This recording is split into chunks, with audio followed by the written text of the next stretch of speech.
Merci beaucoup pour ce rappel si précieux de l'engagement du Seigneur en notre faveur et tout ce que cela ouvre pour nous comme perspective. L'engagement du Christ envers nous, c'est vraiment ce qui est au cœur de tout chrétien. C'est ce qui nous habite très profondément.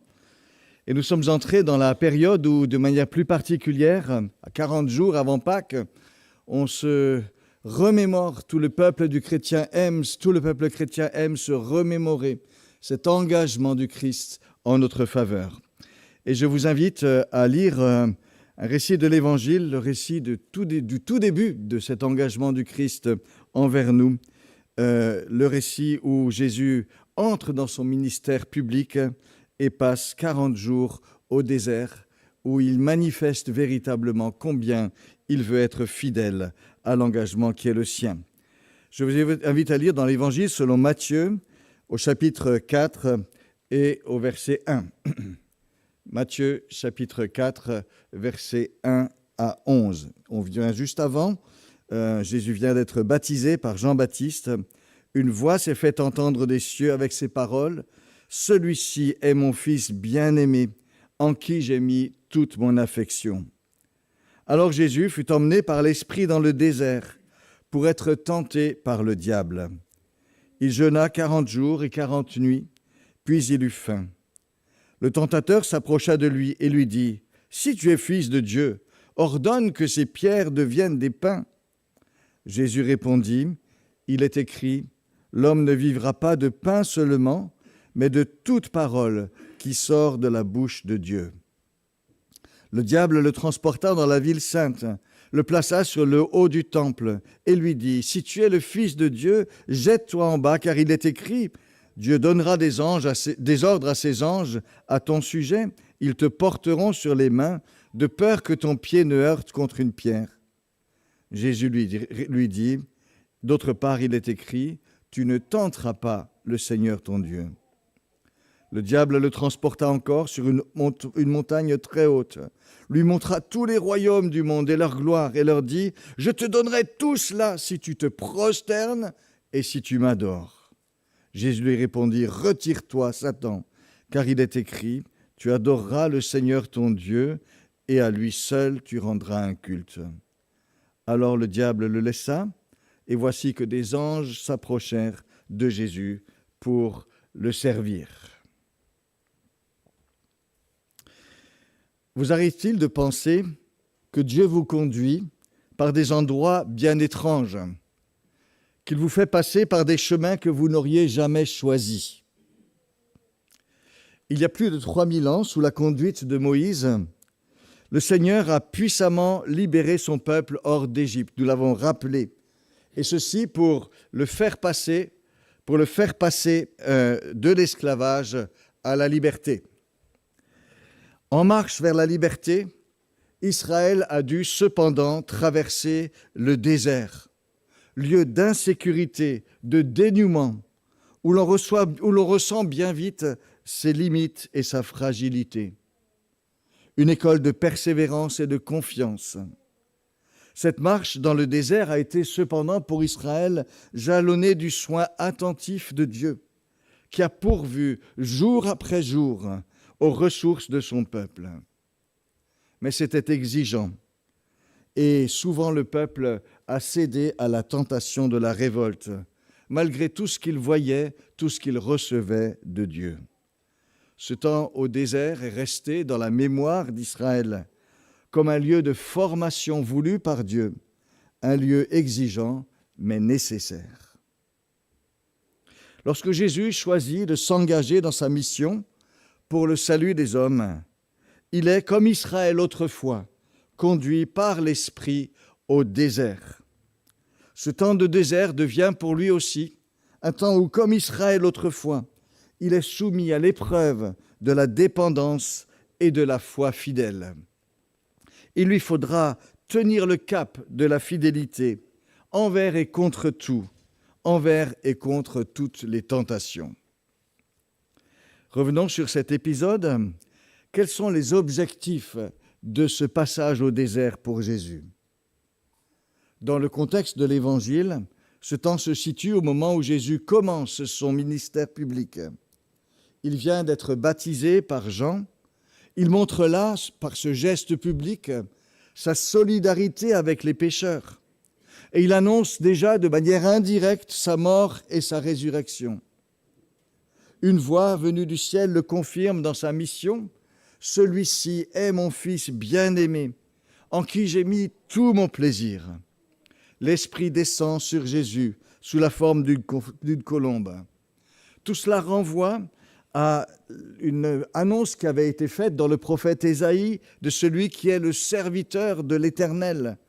« Voici mon serviteur, mon élu, celui en qui mon âme se complaît. J'ai mis mon esprit sur lui. » Ce serviteur est annoncé comme celui qui annoncera la lumière aux nations et comme celui qui donnera sa vie pour la multitude. Le chemin est tracé, Jésus s'y engage. Ce temps au désert est un temps particulier que Jésus choisit de mettre à part alors qu'il va commencer sa mission. Il se rend au désert pour prier, pour se recueillir, alors que sa mission va s'ouvrir. Le fait qu'il jeûne en est le signe. Le jeûne est toujours associé dans la Bible à la prière. Il exprime le fait que s'approcher de Dieu compte plus que toute autre chose, que même tous les besoins vitaux de notre existence. Et on verra par la suite plusieurs fois Jésus se retirer dans un lieu désert pour s'isoler, se ressourcer, prier. Ici, c'est un temps qui dure 40 jours, 40 nuits, en écho à ce qui s'est passé pour Moïse lors de l'établissement de l'Alliance, du don de la loi, en écho aussi à l'expérience d'Israël 40 ans au désert. Mais Jésus a senti le besoin de se préparer personnellement, spirituellement, à la mission qui était devant lui, à ce qu'il devait affronter. Il a pris un temps d'arrêt, un temps de préparation, un temps de prière. Nous avons, nous aussi, nos rendez-vous avec la vie régulièrement. Prenons-nous le temps pour nous préparer, pour préparer ces rendez-vous de la vie. Prenons-nous ce temps de ressourcement auprès de Dieu. Savons-nous ménager, nous préserver de tels temps de désert, de temps en temps, pour nous rafraîchir dans la présence du Seigneur, entrer dans ce lieu très saint, comme on l'a dit, dans sa présence pour nous aider à affronter. Il y a quelques mois, dans son émission La Grande Librairie, Augustin Trapenard a fait discuter ses invités sur un sujet intéressant. Le thème de la soirée était « Comment nous protéger face au vacarme du monde ?» Face au vacarme du monde. Et plusieurs auteurs ont parlé de ce besoin vital de savoir se mettre un peu en retrait du bruit, en retrait de l'effervescence, pour se retrouver, pour nous protéger, pour revenir à nos essentiels. Et Jésus, au désert, illustre cette démarche si nécessaire de recentrage et de retrait dans la présence de Dieu, notre Père. Et son exemple nous invite vraiment à cultiver cette capacité, à nous aussi faire le désert dans nos vies bousculées, nous ménager ces temps protégés où nous nous retrouvons devant Dieu, dans le secret, dans l'intimité, à l'arrêt, dans le calme, plutôt que dans la course. Ferme ta porte, dit Jésus, et prie ton Père, qui est là dans le lieu secret. Et ton Père qui voit dans le secret te le rendra. Il ne s'agit pas simplement de nous retrouver nous-mêmes, mais de retrouver notre Père céleste, de nous fonder tout à nouveau dans la grâce qui nous est donnée en Jésus, d'être renouvelés dans nos dispositions par l'Esprit Saint, de nous réaligner sur sa parole, sur sa volonté, sur ses promesses aussi. Faire le désert de cette façon, ce n'est pas fuir la réalité, mais c'est être fortifié au contraire pour mieux l'affronter, pour l'aborder autrement. C'était vraiment le cas pour Jésus. Il se préparait à sa mission, à entrer vraiment en relation avec le monde, avec chacun. Revenons à Jésus Et nous découvrons dans ce texte quand même une petite difficulté. Jésus, nous est-il dit, fut emmené par l'Esprit dans le désert pour y être tenté par le diable. Autrement dit, dans la perspective de Dieu, la tentation était l'un des objectifs de ce temps au désert. Et pourtant, très clairement, la Bible nous dit que Dieu ne tente personne, que personne ne dise quand il est tenté, c'est Dieu qui me tente. Quelle est donc l'intention qui s'exprime derrière cette formule ramassée, conduit au désert pour y être tenté par le diable ? Jésus, nous l'avons dit, se prépare à son ministère public. Mais sa mission exige qu'il assume pleinement notre expérience et notre condition humaine dans une soumission et une fidélité totale au Père. La mission du Christ, c'est bien sûr de s'offrir pour nous, mais c'est d'être un nouvel Adam aussi, de vivre une humanité telle que Dieu voulait qu'elle soit vécue.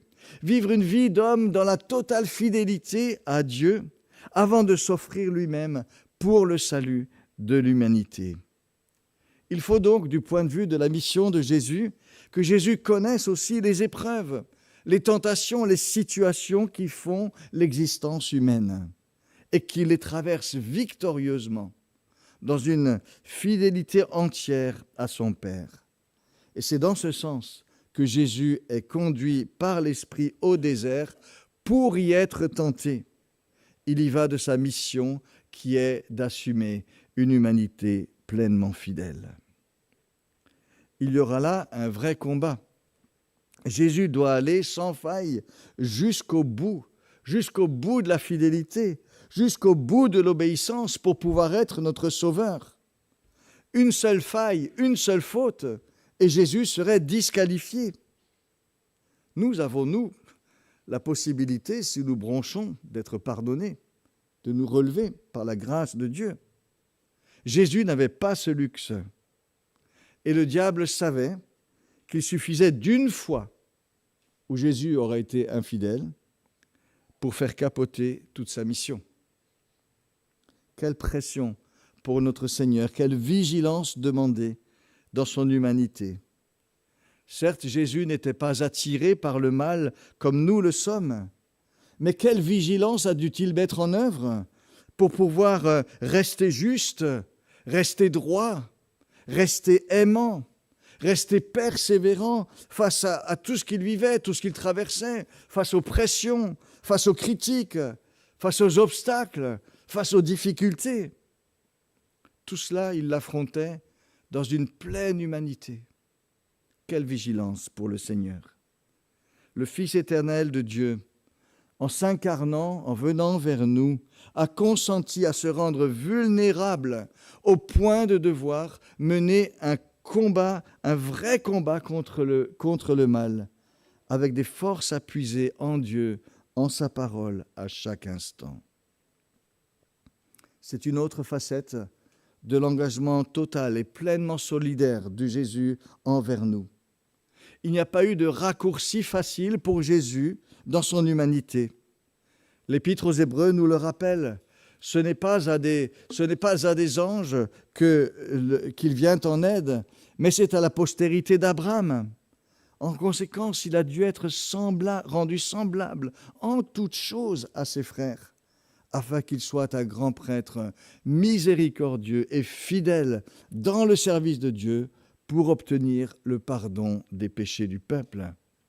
Car du fait qu'il a souffert lui-même et qu'il a été tenté, il peut secourir ceux qui sont tentés. Autrement dit, la posture de Jésus ne sera jamais celle de quelqu'un qui nous regarde de haut. Il a enduré lui-même ce que nous endurons. Il peut être miséricordieux, lui qui a été fidèle. Alors les évangiles nous dépeignent ici 3 tentations particulières de Jésus. Mais Luc nous précise quand même que Jésus a été tenté tout au long de son temps de désert. Il fut tenté pendant 40 jours, nous dit Luc. Comme quoi, il ne faut pas nous étonner non plus pour nous si toutes sortes de pensées surviennent parfois juste lorsque nous voulons prier, lorsque nous voulons nous approcher de Dieu tout spécialement. Il y a là une action de celui qui veut nous en détourner. Mais ces 3 tentations de Jésus sont certainement les plus significatives. On va les passer rapidement en revue. La première intervient à la fin du jeûne que Jésus observe. Jésus vient de jeûner et il lui est suggéré, ordonne à ces pierres de devenir du pain.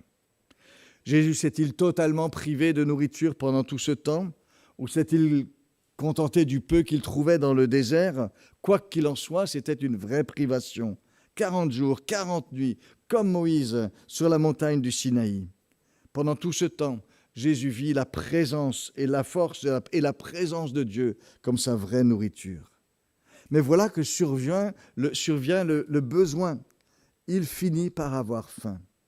Et avec le besoin, la tentation, si tu es fils de Dieu, ordonne que ces pierres deviennent du pain. Le miracle suggéré n'a rien de mauvais en soi.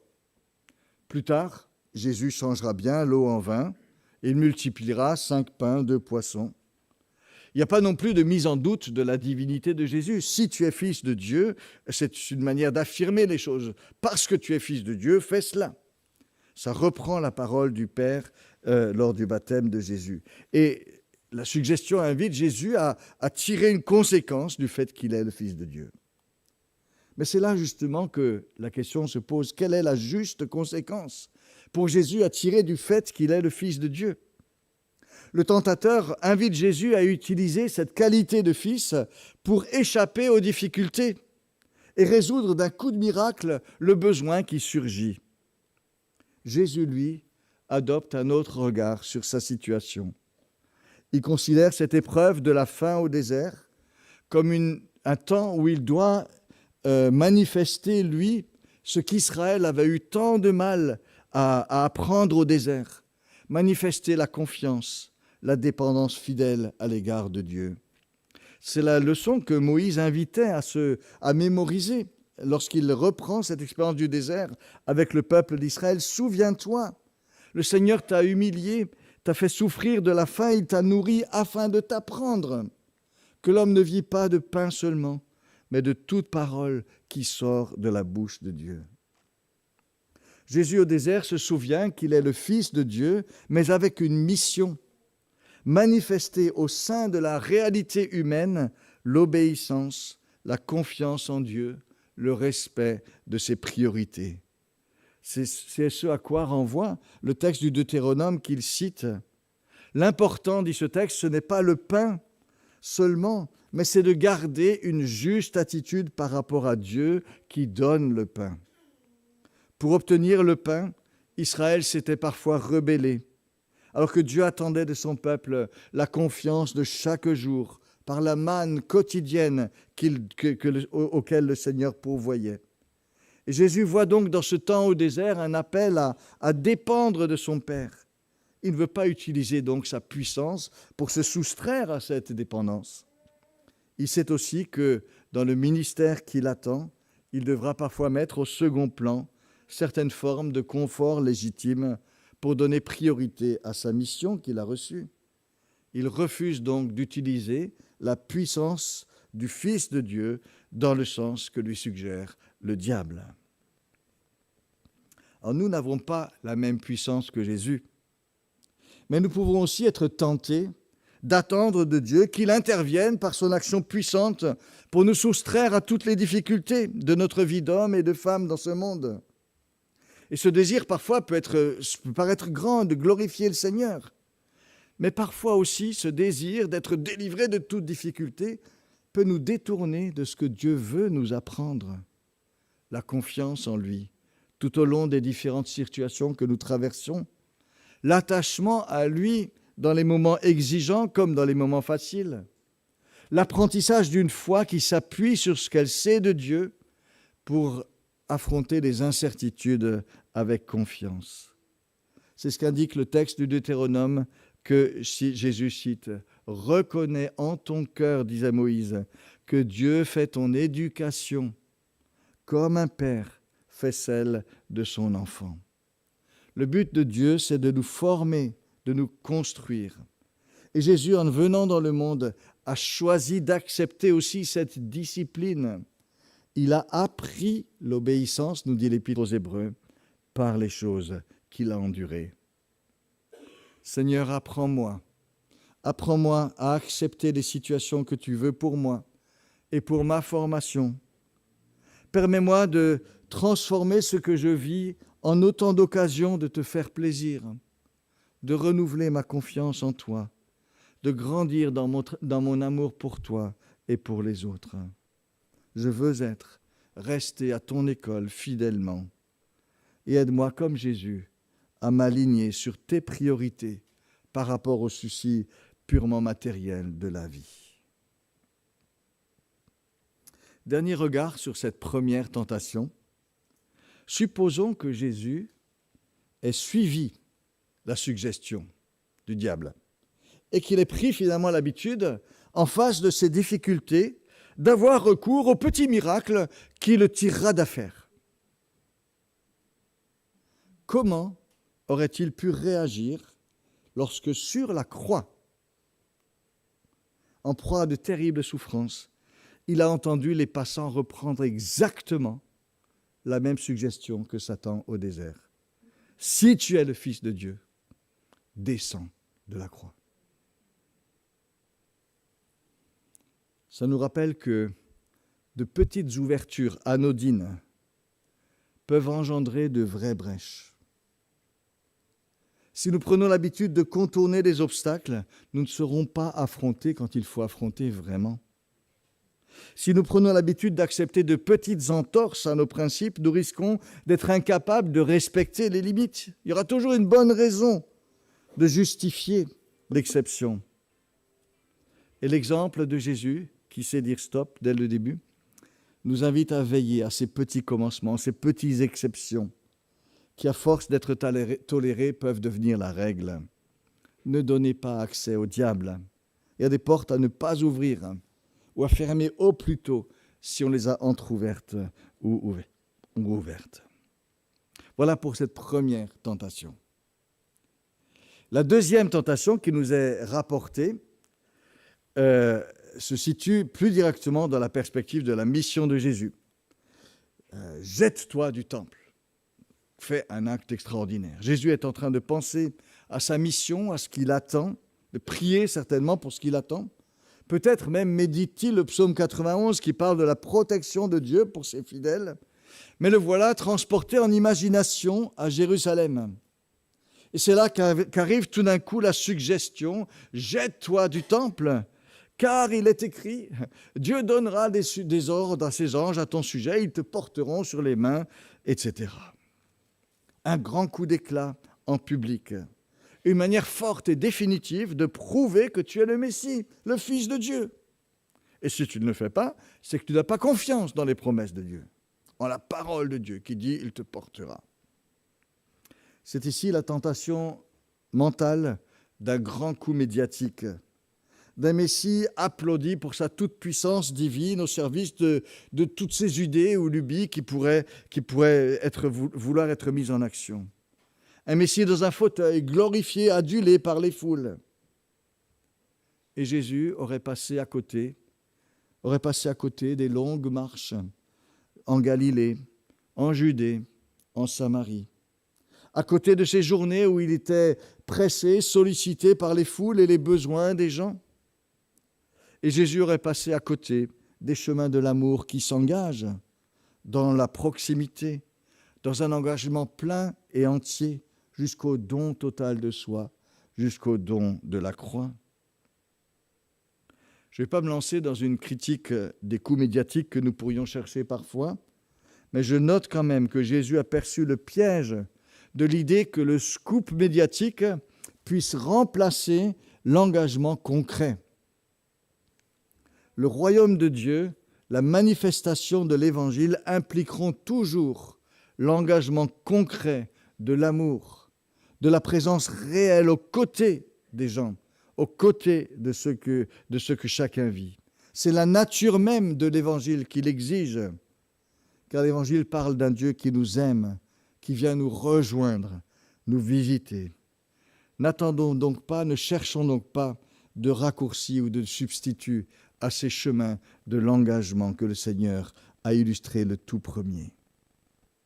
Ah, certainement que s'il avait sauté du temple, il aurait été intronisé comme Messie royal, il aurait eu les honneurs, tout ce qu'on peut imaginer. Mais nous ne saurions pas qu'il y a un Dieu qui nous aime, d'un amour tellement vertigineux qu'il s'est approché, qu'il s'est engagé, qu'il s'est donné lui-même. Nous ne saurions pas qu'il y a un Dieu qui veut être proche de nous dans tout ce que nous vivons. Jésus donc a discerné ce piège, mais il a aussi nommé ce piège. Ce serait tenter Dieu, le provoquer. Et provoquer le Seigneur, c'est en quelque sorte créer une situation qui oblige Dieu à agir. On se jette, et Dieu n'a qu'à agir s'il est fidèle à ses promesses. On lance un défi, et Dieu n'a qu'à entrer dans notre combine s'il est fidèle à ses promesses. On pose un ultimatum, et Dieu n'a qu'à entrer dans nos chronos s'il est fidèle à ses promesses. On impose une alternative, c'est ça ou ça, et Dieu n'a qu'à entrer dans cette pensée. Il n'a même pas les loisirs de vouloir pour nous une troisième voie. C'est cela le danger de tenter Dieu. On pose d'abord le cadre et on impose ensuite au Seigneur de dire si tu es Dieu, si tu es réel, si tu es fidèle à toi-même, tu dois agir dans ce cadre que j'ai posé. En refusant cette manière de faire, Jésus nous rappelle qu'être fils, être fille de Dieu, c'est vivre vraiment dans l'ouverture et la soumission à Dieu, et non pas mettre Dieu à notre service, à nous. Et c'est bon de nous le rappeler régulièrement. J'en arrive à la troisième tentation. La suggestion ici est tout à l'inverse de la toute première. C'est une tentation, mais grossière. Immense. La première était quand même plutôt subtile. Mais là, c'est grossier, c'est immense. Satan dit, je te donnerai tous les royaumes du monde et leur gloire si tu te prosternes devant moi, si tu m'adores. Adorer Satan. Comment imaginer que Jésus puisse être menacé par une suggestion aussi grossière?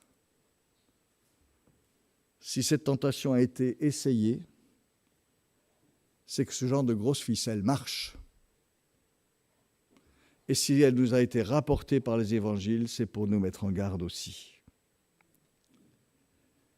Nous devons être conscients que même parfois des tentations très grossières peuvent nous rejoindre et nous pouvons y succomber. Quel était pour Jésus le chemin du règne et de la gloire que proposait Satan dans sa tentation? Ce chemin, c'était la croix. Et à cette heure où Jésus entrait dans son ministère public, l'ombre de la croix était déjà devant lui. Son exigence terrible se profilait déjà devant lui. Et si le diable lui suggère une tentation aussi grossière, c'est qu'il sait que parfois, on est prêt à tout. On est prêt à tout pour échapper à ce que l'on redoute. Ou combien la peur d'affronter peut conduire à accepter n'importe quel détour. Et il nous faut être vigilants donc sur ce terrain-là. Et il y a des endroits où nous pouvons avoir nous aussi nos peurs, des choses que nous voulons éviter, et nous devenons très vulnérables. Restons également vigilants face à une telle tentation, à ces pièges dans lesquels nous sommes sûrs que nous ne tomberons jamais. Jamais, moi, je ferai ça. Moi, jamais. Rappelons-nous simplement que les chutes les plus retentissantes apparaissent parfois dans les domaines où on se croit les plus forts. Et on ne prend pas garde. Et Paul a une parole pleine de sagesse, que celui qui est debout prenne garde qu'il ne tombe. Le diable, en tout cas, apparaît ici comme celui qui veut nous faire renier notre loyauté à l'égard du Seigneur, si tu te prosternes à mes pieds. Et cela nous pose quand même la question dérangeante mais utile. Et moi, que suis-je prêt à négocier de ma foi? Que serais-je prêt à renier peut-être de mes convictions lorsque ça m'arrange?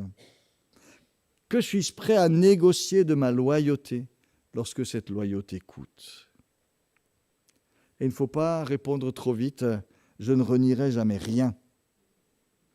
mieux vaut demander humblement au Seigneur de nous garder dans une vraie loyauté envers lui et vigilant devant les tentations subtiles comme devant celles qui sont grosses comme des maisons.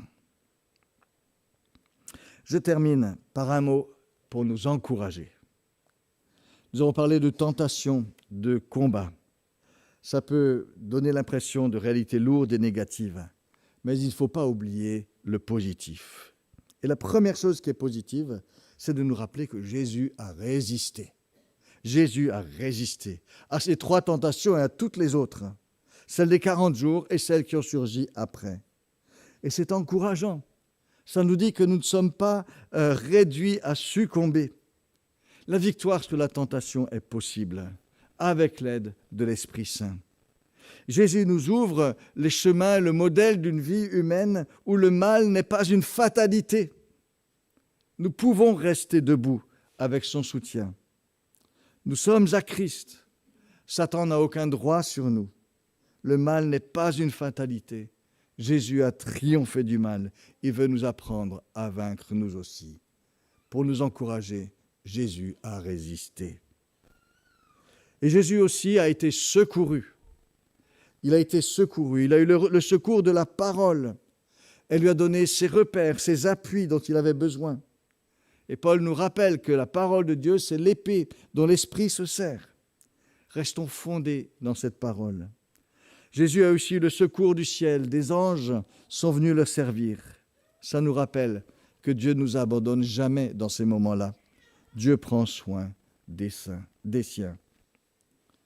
Et puis, 3e encouragement, Jésus n'est pas sorti épuisé de cette tentation, mais au contraire, affermi, approfondi, plus déterminé encore plus pour sa mission.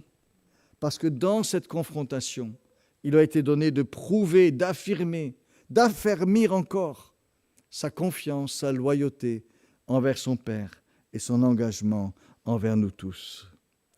Résister à la tentation, la surmonter, donne de l'élan, donne de la joie, donne de la force pour avancer. La reconnaissance d'avoir pu faire plaisir à Dieu et avec des dispositions affermies. Visons donc nous aussi cette joie, visons donc cet affermissement. Je termine par 2 paroles de l'apôtre Paul aux chrétiens de Thessalonique. Une promesse et une prière. La promesse, le Seigneur est fidèle. Il vous affermira et vous préservera du malin. La prière, que le Seigneur dirige vos cœurs vers l'amour de Dieu et vers l'endurance du Christ. C'est notre prière pour nous tous. Amen.